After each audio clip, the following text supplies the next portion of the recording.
यह कहानी एक गांव के एक व्यक्ति की है जिसका नाम था गोपाल।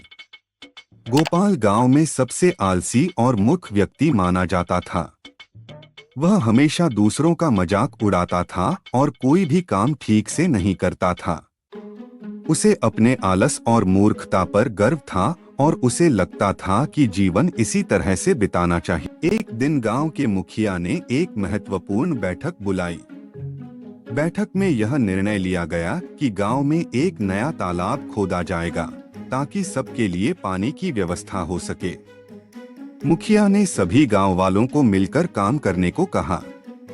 गोपाल को भी इस काम में शामिल होने के लिए कहा गया। गोपाल ने सोचा, मुझे क्यों इस मेहनत वाले काम में शामिल होना चाहिए। मैं तो सबसे होशियार हूँ। मैं कुछ ऐसा करूँगा कि बिना मेहनत के ही मेरा काम हो जाए। अगले दिन जब सभी गांव वाले तालाब खोदने में लगे हुए थे, गोपाल वहां आ गया और एक कोने में बैठ गया। उसने सोचा, मैं क्यों मेहनत करूं?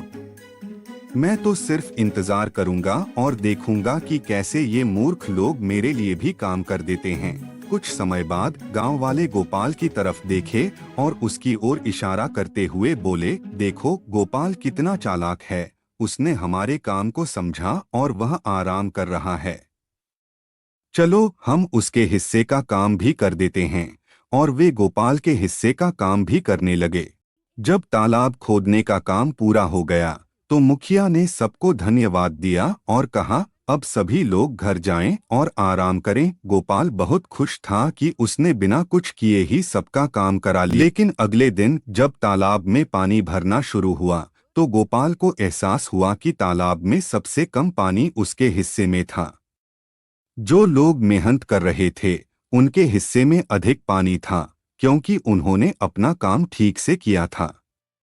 गोपाल को समझ में आया कि उसने अपनी मूर्खता में अपने ही नुकसान का इंतजाम कर लिया था। इस घटना के बाद गोपाल ने समझा कि आलस और चालाकी से कुछ हासिल नहीं किया जा सकता।